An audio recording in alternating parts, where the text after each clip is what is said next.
Woo, alright. G'day legends. In this video I'm going head to head with one of the top dogs from our local racing scene, Kaiden Godden. We're racing on stage 5 at the recent WA Gravity Enduro held at the goat farm. I did okay on this stage, finishing 3rd fastest in my age category, and Kaiden was 3rd fastest in his category, the full enduro, and by my calculations I took 15% longer to complete the stage compared to Kaiden. I've broken the stage up into a number of sections, and I'm going to compare the percent behind in each section to the 15% overall to figure out where I performed the worst, and hopefully get an understanding of why. Let's go!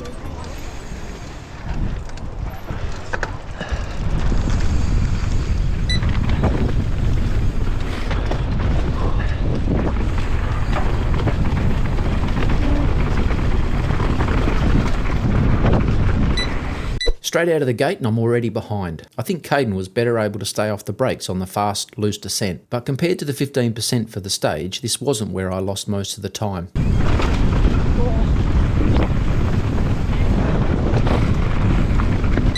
A couple of flattish corners there, not much in it, but Kaiden was just carrying more speed from the initial descent. Now I've always felt like this next A-line was not worth the risk for me, but after watching how Kaiden uses it to set up for the corner, I think I've changed my mind.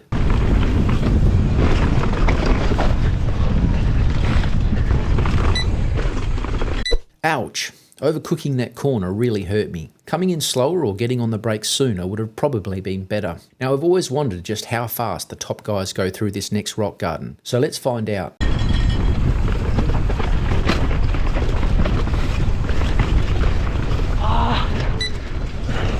Okay, not too bad if you compare it to the 15%, but definitely something to work on. Bridge jump and road gap coming up next. This is a high speed section, so hopefully I didn't lose too much time here.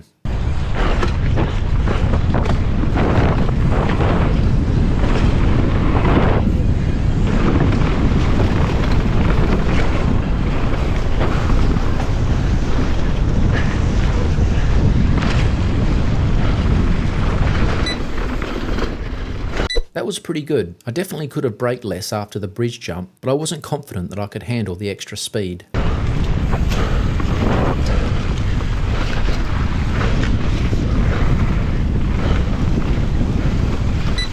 Not much going on there and it was very even. Incline rock garden coming up next. If you can hold a straight line in here, then I know it's possible to go fast, but I did exactly the opposite of this.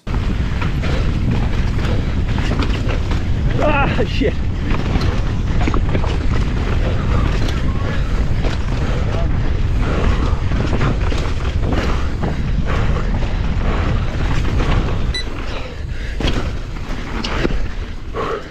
Ay, that was not pretty, and it cost me a lot of time too. I was working hard at this point and trying to stay in control, but things were getting sloppy due to the fatigue.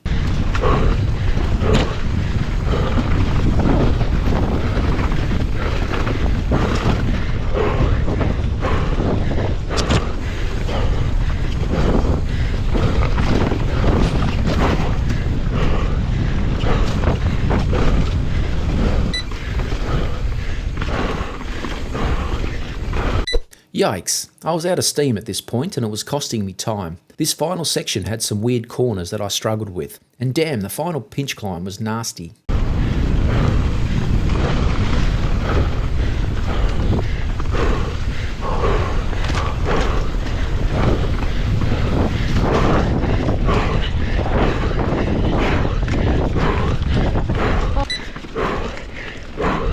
But it was on par with the 15%, so not too bad. I feel like I was blowing a little harder than Kaiden at this point, so maybe I've got some fitness work to do. But at least I wasn't the only one suffering. Oh, my leg's cramping. Ow. How'd you know? Oh. Yeah, all right. Felt it going halfway down. Sketches. Really crashed. Okay, so what were the main takeaways from that? Kaiden seemed to make far fewer mistakes than I did, and generally seemed to ride much smoother, although it was a little hard to tell from his camera angle. It's possible I could have prevented some of those mistakes by dialing things back a fraction on the technical features. Kaiden also seemed more comfortable riding at faster speeds, like on the initial loose descent and through the first main rock garden. Maybe that's just practice and riding at a faster pace more often. And finally, I think Kaiden's fitness really helped him stay in control for the duration of the stage, whereas I was losing it towards the end and getting a bit sloppy. Well, that pretty much wraps things up for today. I really hope you enjoyed the video. Let me know what you think in the comments. And thanks again to Kaiden for the footage. Go and check out his channel if you haven't already. Cheers, and I'll see you out there.